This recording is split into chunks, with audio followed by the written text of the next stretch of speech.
불자 여러분 반갑습니다. 할 수 있을 때 공부합시다. 지금이 바로 그때입니다. 불자 여러분, 이 성불에 도달하는 길은 참 많습니다. 그러나 누구나 쉽게 성불에 도달하긴 어렵습니다. 그 이유는 성불에 도달하는 구체적인 실천법을 알지 못하기 때문입니다. 오늘 이 진심법문 시간에서는 불교의 궁극적인 목표인 성불로 나아가기 위해서 어떤 신앙과 실천 수행을 해야 하는지 그에 대한 공부를 하고자 합니다. 그래서 대성불교에서 중생구제와 대비의 화신이셨던 관세음 보살님의 신앙과 실천법을 통해서 성불로 나아가는 방법을 배워볼까 합니다. 어떻게 하면은 우리 중생들은 이 무명을 타파하고 아레아식 속에 저장되어 있는 오염된 식을 반야지혜로 전환시켜서 무량한 공덕을 갖춘 참나를 찾아 성불을 이룰 수 있을까요? 이 관세음보살의 지혜와 자비의 의지에서 성불로 나아가는 이 방법은 대성불교의 근본적 실천법입니다. 불자 여러분, 먼저 지난 시간에 이어서 관세음보살에 대해서 좀 더 이해하는 시간을 가지고 난 이후에 성불하는 방법을 설명드릴까 합니다. 이 관세음보살 신행은 종교적 가피를 구하는 신앙이기도 하지만 동시에 수행자들이 보살도 완성을 통해서 성불을 이루는 대성보살도라고 할 수 있습니다. 관세음보살님의 위실력을 통해서 인간의 고난을 구원하는 관세음보살 신앙은 대성불교 초기부터 대성불교 중기, 대성불교 후기, 밀교에 이르기까지 수많은 불자들에게 가장 널리 신앙되었던 대성불교 신앙입니다. 이 관세음보살이라는 명칭에서 알 수 있듯이 관세음보살은 중생들의 고난을 듣고 구제하는 보살이자 제법을 관하고 설하는 데 자제하기 때문에 관자재 보살이라고도 부릅니다. 이 관세음보살에 대한 수행은 타력적인 측면과 자력적인 측면이 함께 공존해 있습니다. 타력적인 수행이라는 것은 관세음보살님께 종교적 가피를 잇기 위해 먼저 믿음을 일으키고 난 후 칙명연불 수행과 또 관세음보살이 나오는 관련된 경전을 수지독송 서사하는 기도 수행이 중심입니다. 그러나 이에 비해 자력적인 관세음보살 수행은 수행자 스스로 관세음보살의 지혜와 자비의 세계에 다가갈 수 있도록 대성보살도를 실천해서 노력하는 것입니다. 초기 관음보살의 신행은 수행자가 관세음보살의 가피를 얻어 개인의 고난을 구하는 것이 주된 목적이었다면 이 대성불교의 관음 신행은 점차 보살 정신들과 대성불교의 발전이 날로 전개됨에 따라서 관세음보살님의 실천법이 달라지게 되는데 결국은 관세음보살님의 가피력을 의지하는 타력적 신행에서 자기 스스로 관세음보살의 서원과 본원력을 닮아 배우고 또 스스로 자기 마음속에 내재되어 있는 관세음보살님의 대비심을 발현시켜서 중생을 구제하려고 하는 이러한 노력을 해야 하기 때문에 이 자력 수행은 스스로 관세음보살님을 닮아가는 수행이다라고 할 수 있는 것입니다. 그래서 관세음보살이 수행 유행에 따라서 다양해지면서 칙명연불이한 이 관세음보살의 신행 수행은 차츰차츰 관상연불과 함께 또 진언이나 다란이를 염송하는 등의 수행법으로 발전하게 됩니다. 이 칙명을 비롯한 관세음보살의 진언과 이 다란이의 염송을 하는 이유는 관세음보살이 가지고 계시는 지혜와 자비를 항상 기억하고 잊지 않을 뿐만 아니라 관세음보살의 당긴 세계를 수행자 스스로도 완성해 나가는 출세간의 면모가 반영된 것이라고 할 수 있습니다.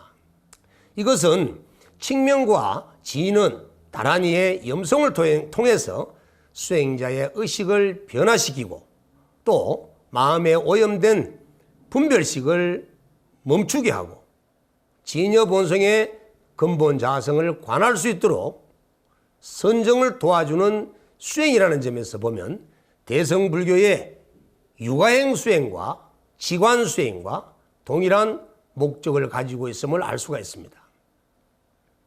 특히 출세간의 성부를 목표로 삼는 이 관세음보살의 실천 수행은 수행자 자신이 관세음보살이 갖추신 지혜와 자비를 구족해야 한다는 점에서 무엇보다도 대성보살도의 완성에 목표를 두고 있는 것을 알 수 있습니다. 관세음보살에 대한 관음신행의 바탕이 된 것은 교리적으로는 이 반야사상과 또 그리고 중관사상을 중심으로 한 공사상과 그 다음에 대성불교의 육아행파의 수행이 융합되어서 나타나고 있습니다. 또 이 관음신앙에는 관세음보살과 관련된 유식의 교리와 불실론, 성불론 등 다양한 이론들이 결합되어서 만들어진 것입니다. 이 대성불교의 칙명과 염불수행은 불보살님의 명호를 염송하면서 산란한 마음을 다스리고 제법을 관하는 사마타와 윗바사나의 목적이 병행하여 실천되고 있습니다. 또 뿐만 아니라 관세음보살의 칙명수행도 육아행과 결합하여서 육건 가운데 이건을 통해 소리를 관하는 성관으로서 자심을 정득하는 이건 원통의 수행으로도 발전하게 됩니다. 이 칙명수행은 응념과 삼매를 닦아나가는 것이 목적입니다. 자, 그러면 이 경전에서 관세음보살님에 대해서 어떻게 전가하고 있는지 한번 살펴보도록 하겠습니다. 그러면 먼저 반야경에서는 관세음보살을 어떻게 설하고 있는지 그 내용을 한번 살펴본다면 관세음보살은 세간적 구세자이자 동시에 반야의 지혜를 전달하는 대보살이라고 합니다. 이 관세음보살은 신앙적 구호의 주체로 등장하였지만 반야 지혜의 구도자이자 완성자로 출현하였고 깨달은 보살로 등장하게 됩니다. 이를 통해서 불교가 신앙과 병행해서 궁극적으로 성불로 나아가야 할 당위성이 이 반야경 속에 관세음보살에 투영되어 있다고 할 수 있겠습니다. 여러분도 잘 알다시피 이 반야사상은 영기설에 기반을 두고 전래된 사상입니다. 초기 불전에는 무상이나 또 고나 공이나 무아의 도리가 주로 설해졌는데 그 배경은 석가모니 부처님께서 계실 당시에 인도의 바라문교나 육사외도가 가진 신류설이나 실제설을 비판하기 위해서 강조된 측면이 있습니다. 영기설은 대성불교 시대에 크게 연구되어 경전마다 다양한 방식으로 이해되고 확대되어 왔습니다. 이 반야경은 공으로 12인연법을 보고 있고 화엄경은 무량의 법으로 12인연법을 살피고 있으며 열반경은 불성으로 가리키고 있고 법화경은 실상으로 12인연법을 해석하고 있습니다. 이렇게 강조 주장하고 있는 분은 동국대학교의 지창구 교수님께서 이렇게 주장하고 있습니다. 또 대품반야경에서는 관세음보살이 삼매를 얻어 신통자제하며 대원을 습수하고 부처님을 도와 불사를 지으며 법륜을 굴려 무량한 중생을 구제한다라고 설명하고 있습니다. 또 반야신경에서는 관세음보살은 반야의 지혜를 깊이 깨닫고 중생들에게 반야바라미를 강설하는 보살로 등장합니다. 이처럼 반야경 계통의 경전에서 관세음 보살님은 반야바라밀다를 실천하고 중생에게 그 지혜를 설하는 대보살인 것입니다. 자, 그러면 화엄경에서는 어떻게 관세음 보살을 설하고 있는가 내용을 살펴본다면, 이 화엄경은 비로자나 불의 깨달음의 세계가 방대하게 묘사된 경전인데, 대성불교의 보살사상과 수행도의 완성을 알기 위해서 중요시되고 있는 경전입니다.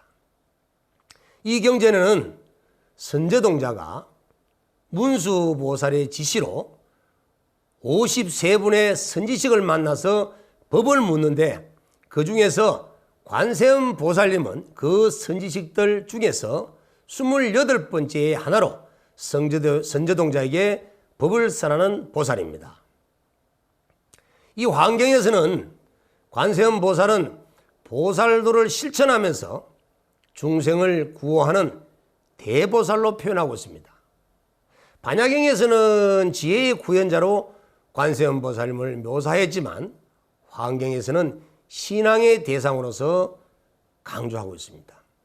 자, 지금까지 말씀드린 것처럼 이 관세음 보살이 가지고 계시는 신앙적 가피력과 위실력은 절대적 능력을 갖춘 그런 구세자입니다.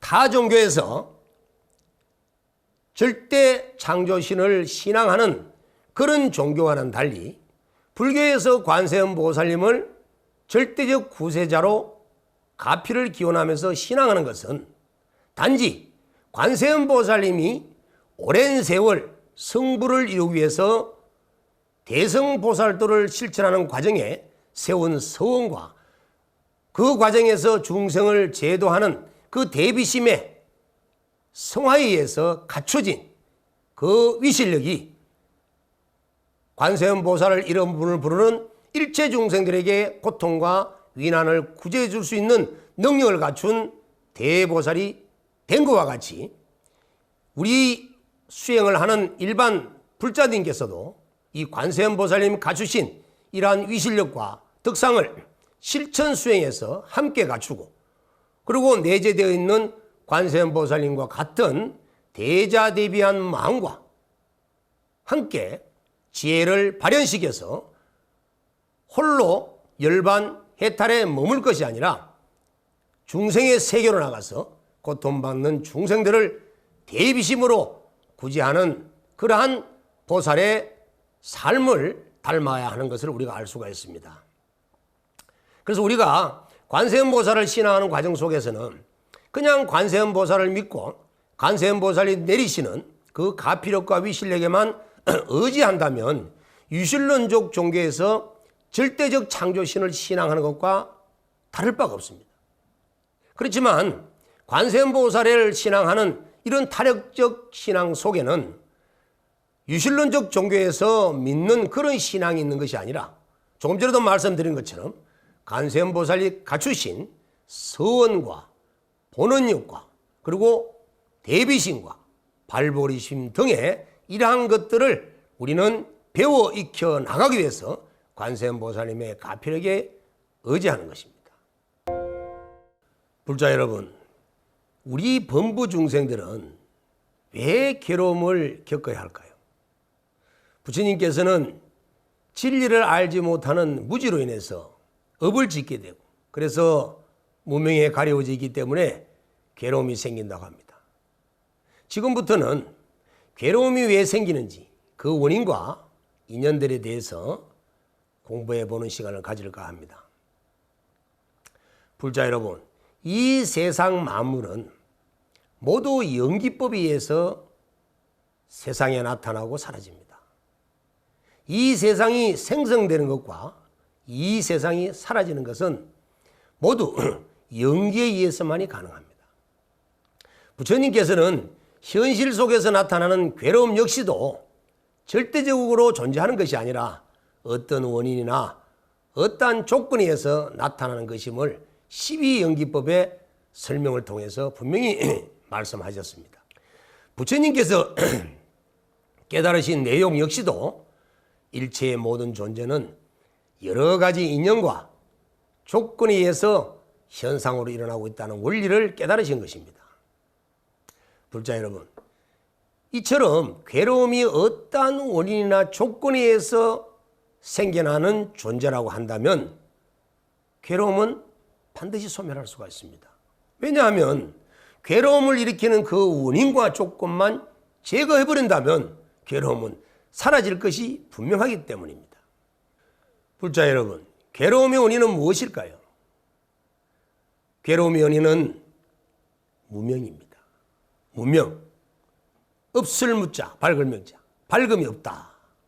부처님께서는 12연기의 이법을 순관하고 역관할 때 괴로움의 원인이 무명이라는 사실을 분명히 깨달았습니다.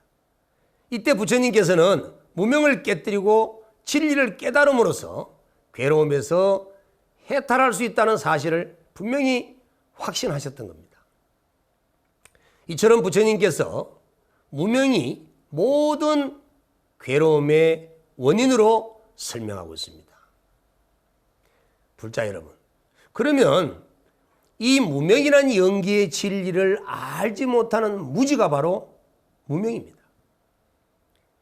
연기의 이법을 모르는 무지나 또 연기의 진리를 근거로 설하고 있는 삼법인인 재행무상이나 재범무하나 열반적정이나 또 일체의 계고나 이러한 진리에 대한 무지가 바로 무명입니다. 또 사성제의 진리에 대한 무지, 이런 모든 무지를 불교에서는 밝음이 없다 해서 무명이라고 설명하는 겁니다. 대성기실론에서는 진여 본성을 알지 못한 채 자아를 망상하고 자아에 집착하는 것을 무명이라고 합니다. 자, 모든 괴로움은 결국 이러한 무명에서 비롯된다고 부처님께서는 분명히 여러 경전에서 설하고 계십니다. 중생에게 왜 이 무명이 있게 되는 것이냐 하면 바로 우리들 마음의 근원이라고 할 수 있는 무의식의 근원 자리인 아레아식 때문입니다. 이 아레아식이라는 말은 불생불멸하는 참나라고 할 수 있는 진여심과 생멸하는 중생심이라고 할 수 있는 생멸심이 화합해서 하나이지도 않고 다르지도 않는 이 중첩된 마음을 아레아식이라고 일컫는 것입니다. 그리고 이 아레아식이란 말은 불교의 유시각, 유심론에서 말하는 인간의 근본 의식을 말합니다. 무명은 이 진여성을 자각하지 못하는 불각 때문에 일어납니다. 중생은 이 아레아식이에서 자신의 진여 본성을 자각하지 못하는 불각으로 인해서 청정한 진여 본성은 어둠에 가려지고 맙니다. 그래서 이 어둠을 불교에서는 무명이라고 하는 겁니다. 불자 여러분, 이 무명은 분별하는 중생의 생멸심 때문에 일어납니다. 중생은 자신의 마음을 진여로 자각하지 못하는 이러한 어리석음 때문에 무명에 가려져서 허망한 망상을 일으키게 되고 생멸하는 마음을 만들어내게 됩니다. 허망하게 일으키는 망념에 따라서 마음이 생겨났다 사라졌다 하는 이런 생멸의 마음이 생겨나게 되는데, 무명은 바로 이 생멸심 때문에 생겨나게 되는 것입니다. 이처럼 생멸의 모습을 띠는 마음을 중생심이라고 부릅니다. 생멸심은 망념의 생멸이지 마음 자체의 생멸이 아닙니다. 마음의 본체는 열애장으로서 불생불멸입니다. 그러나 그 마음이 일으키는 상은 생겨났다 사라졌다 하는 생멸상을 만들어내기 때문에 불생불멸하는 마음의 근본 바탕과 생멸하는 마음의 상은 분명히 다릅니다. 그렇지만 생멸하는 마음이나 생멸하지 않는 불생불멸의 마음이나 그 마음의 근본 바탕은 똑같습니다. 그래서 이 망상을 일으키는 분별심과 마음의 근본, 불생불멸하는 근본 바탕인 진여 본성이 다른 마음이라고 생각해서는 절대 안 되는 것입니다. 이 생멸하는 망상의 마음은 진여 본성을 자각하지 못하는 불각 때문에 생겨납니다. 인간의 근본의식을 세 가지로 나눠 설명할 수 있는데, 첫째는 5가지 감각기관의 접촉에 의해서 인식되어지는 모든 아르마리를 분별하고 판단하고 결정지어서 의견을 바탕으로 의식을 일으키는 것을 제6의식이라고 합니다. 그리고 두 번째는 자기의식, 자아의식이라고 할 수 있는데, 이것은 제7 만화서식이라고 합니다. 그리고 세 번째는 바로 중생의 무명을 일으키는 마음의 근본체인 제8 아리아식입니다.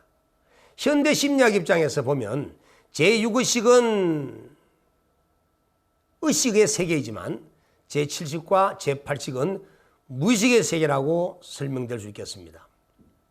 의식과 무의식 가운데서도 가장 근원적인 마음은, 즉 마음 중의 마음, 마음의 왕은 바로 아레아식입니다. 이 아레아식이 결국은 일체 중생들을 사생육도로 윤회하게 만드는 것입니다.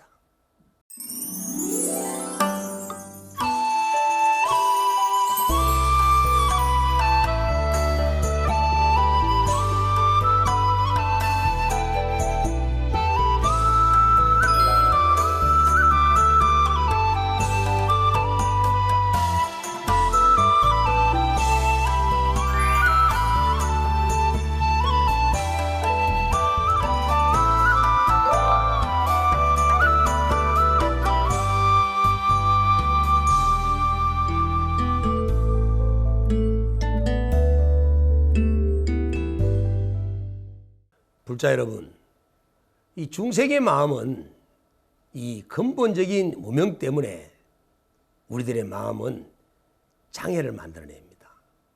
이 마음의 장애를 원효 스님께서는 번뇌장과 소지장애라고 합니다. 이 번뇌장애라는 말은 번뇌로 인해서 마음의 장애를 일으키기 때문에 번뇌장애라고 합니다. 번뇌를 제거하게 되면 괴로움에서 벗어나게 됩니다. 이때를 우리는 심해탈이라고 표현합니다. 또 소지장애라는 것은 무지의 장애를 말하는데, 알아야 할 것을 올바르게 보지 못하도록 가리고 있는 무지의 상태가 바로 소지장입니다.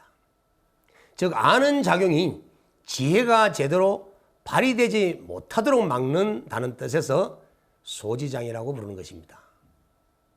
이 무지의 장애를 제거함으로써 모든 것을 확연하게 알게 되는 것을 해탈이라고 합니다. 불자 여러분, 이처럼 근본 무명 때문에 생겨나는 이 마음의 장애, 즉 번뇌장과 소재장들은 나에게 아집을 만들어내고 법집을 만들어내고 오염심을 만들어냅니다. 나에 대해 집착하는 아집, 이건 정말 자신이 영원히 변치 않고 무엇이든 마음대로 할 수 있는 실체적 존재라고 착각하는 겁니다. 이 세상에는 독립된 영원히 존재하는 실체는 없습니다. 모두에도 말씀드렸듯이 부처님께서 말씀하신 것처럼 이 세상 삼라만상 우주법계 일체 정신계나 물질계나 일체 제법은 모두 영기에서 나타난 것입니다. 그렇기 때문에 독립적으로 영원히 실체적으로 존재하는 것은 없기 때문에 마치 내 자아가, 내 영혼이 영원히 존재하면서 실제하고 있다는 사실을 생각한다는 것은 바로 착각하고 있다는 겁니다. 이것을 보고 나에 대한 집착, 아집이라고 합니다. 그 다음에 법집은 인연 따라 일어나는 것을 알지 못하고 마치 산이나 나무나 들이나 바다나 저 태양이나 달들이 고정적으로 실체가 있다고 집착하는 것을 말합니다. 이처럼 마음에 장애가 생겨나게 되면 아집, 법집, 악연, 법견이 일어나서 우리가 제법에 대해서 실제를 올바르게 알지 못하고 그릇되게 잘못 알게 되는 그러한 실수를 범하게 되는 것입니다. 그 다음에 또 마음의 무명 때문에 오염심이 되어버립니다. 이 오염심은 우리 마음속에 무엇을 보거나 무엇을 듣거나 냄새 맡고 맛보고 감촉했을 때 그 접촉된 그 사실적 내용이 내 마음속에 저장되는 것이 아니라 나의 편견이 그 기억 정보에 결합하여서 또 나의 탐욕과 나의 분노와 나의 어리석음이 탐지지 삼독심이 접촉된 내용을 결합함으로써 마음속에 저장시키는 기억 내용들은 올바르게 기억되지 못하고 물든 마음으로 기억되어 버리기 때문에 마음은 이러한 오염된 시계 장애로 마음에 번뇌가 일어나는 것입니다. 이렇게 마음속에 오염심이 만들어져 버린다면 본래 진여 본성의 평안하고 청정한 이 마음은 이 물든 마음인 오염심 때문에 항상 요동치게 되고 번뇌가 생겨서 우리 범부 중생들 스스로를 괴롭히고 또 성불로 나아가는 수행을 방해하는 존재가 되어버리는 것입니다. 오염심 때문에 삿된 견해가 일어나고 아집과 법집을 일으켜서 가래와 애착을 일으키고 그래서 업을 지어서 그 괴로움에 빠지는 것입니다.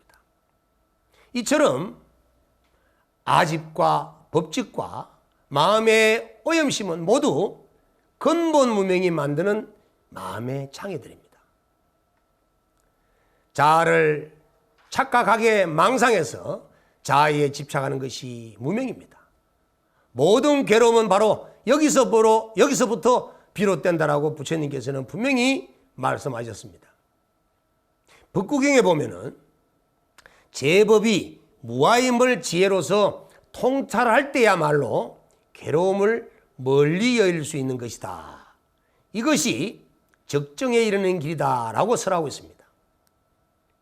이처럼 모든 번뇌의 근원, 모든 괴로움의 원인인 근본 무명을 우리들은 반드시 깨뜨려야 합니다.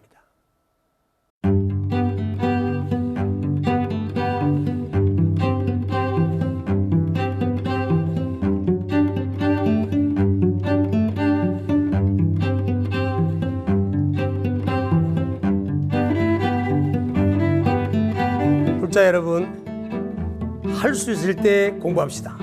지금이 바로 그때입니다.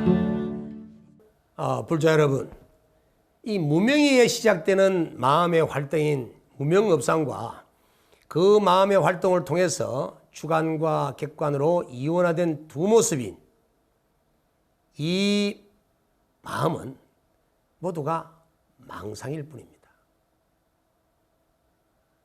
이처럼 무명 때문에 마음은 주관과 객관, 능경과 경계를 형성하는 마음이 일어나지만 만약에 무명만 타파된다면 마음은 일체 경계가 일어나지 않는 것입니다. 이원화된 마음은 자아와 경계상을 집착하여서 업을 짓게 됩니다. 우리 마음은 이처럼 무명업상의 활동으로 인해서 주관과 객관으로 이원화되고 자아와 경계상을 집착하며 업을 지어서 분별 활동을 하게 되는데 이때 가장 먼저 작용하는 식이 바로 나는 나다라고 생각하는 주관의식인 제7만라식입니다. 이 제7만라식은 제8아레아식을 의지처로 삼아서 자아의식으로서 경계를 항상 분별하여 알면서 좋고 나쁨을 분별합니다. 좋고 나쁨을 항상 분별하는 이 마음 때문에 마음은 또다시 자아와 경계에 대해서 집착을 하게 되고, 이때 집착된 생각이 끊어지지 않게 염려으로 상속시키는 것입니다. 그래서 마음은 마음에서 마음으로 생각이 끊어지지 않게 계속 이어지게 하고, 자아와 경계를 반연하면서 집착하고는 업을 지어서 고락의 감정을 벗어나지 못하는 것입니다. 예를 한번 들어본다면,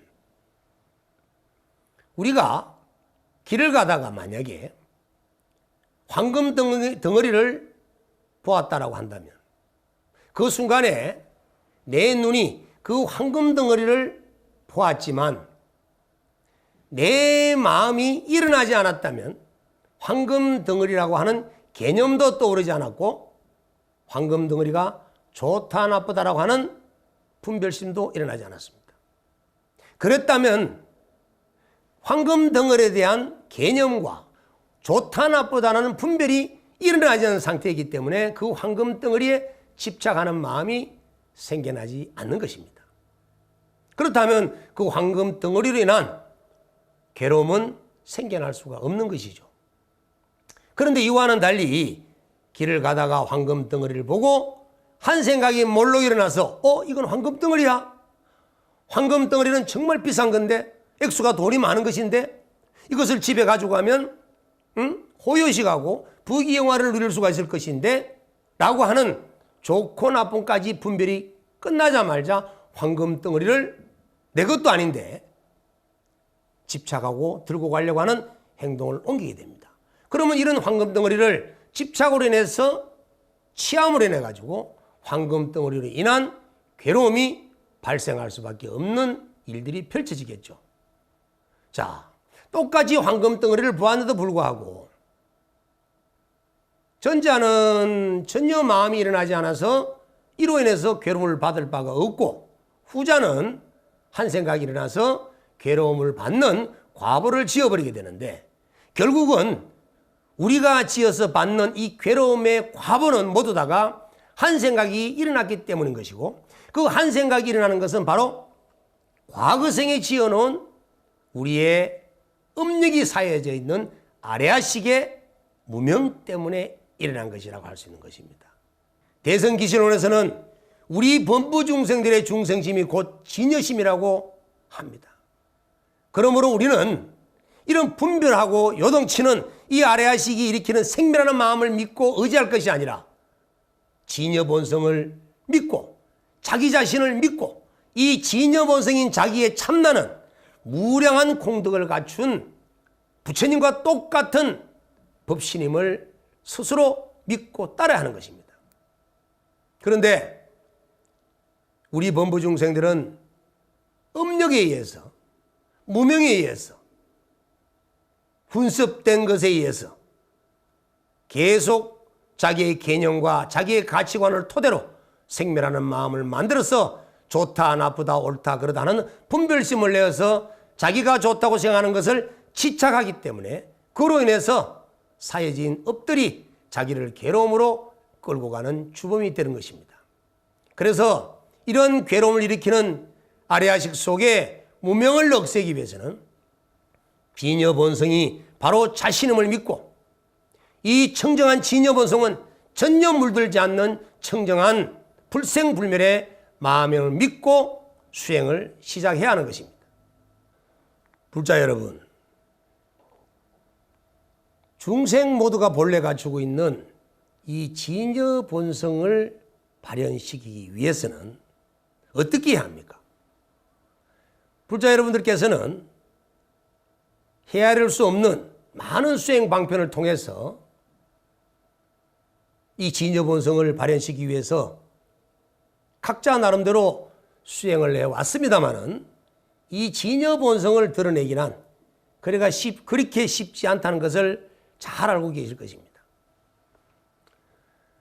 자, 불자 여러분, 이 세상에 존재하고 있는 모든 중생은 모두 다가 마음속에 구하는 마음을 가지고 있습니다.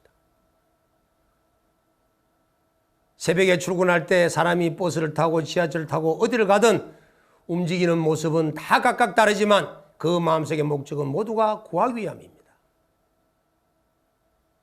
이 세상에 구하려고 하는 마음이 없이 살아가는 중생이 과연 얼마나 될까요? 이처럼 우리 마음속에는 자신도 알지 못하는 구하는 마음과 같은 이런 본능적 분별심이 의식, 무의식 속에 계속 일어나고 있습니다. 그래서 이를 차단하기 위해서는 반드시 자기 마음을 붙잡아 매야 합니다. 자기 마음을 붙잡아 동요매지 않고서는 이렇게 자기 자신도 모르게 의식, 무의식으로 구하는 마음을 일으키거나 분별하는 마음으로 요동치는 이 마음을 붙잡을 수가 없습니다. 그래서 먼저 이 진여본성을 회복하기 위해서는 첫 번째, 마음을 지켜야 합니다. 내 마음이 눈을 통해서 나아가려고 하는지, 귀를 통해서 소리를 쫓아나가려고 하는지, 감각기관을 통해서 밖으로 향하려고 하는 이러한 마음의 흐름을 차단시키고 그 마음을 내 내면 안에서 꼭 잡고 있어야 합니다. 그렇게 마음을 지키고 습수해서 그 마음을 꼭 동겨며 지켜나갈 수만 있다면 그 마음은 시간이 지남에 따라서 저절로 청정한 본래의 마음으로 되돌아가게 되는 것입니다. 자, 이렇게 하기 위해서는 우리 범부 중생들은 과거에 지어놓은 수많은 악한 음력으로 인해서, 음력의 장애로 인해서, 또 무명으로 인한 마음의 장애 때문에 한 찰나도, 한 시도 마음이 요동치는 것을 멈출 수가 없습니다. 그래서 대원력을 일으키고 서원을 일으켜서 대성불교의 대보살인 관세음보살님의 서원력과 일체 중생을 고통과 괴로움 속에서 벗어나게 해주려고 하는 그 서원을 우리도 마음속에 굳건히 하고, 그리고 일체 중생을 위난해서 구제하는 대자대비한 마음을 우리 스스로도 갖추고 이와 같은 서원력과 대비심으로 실천하게 될 때 하늘도 기뻐하고 땅도 기뻐하는 이러한 상황이 되어져야만 제불보살님의 가피에 의해서 우리 마음이 요동치지 않고 분별하지 않는 마음으로 만들어갈 수가 있는 것입니다.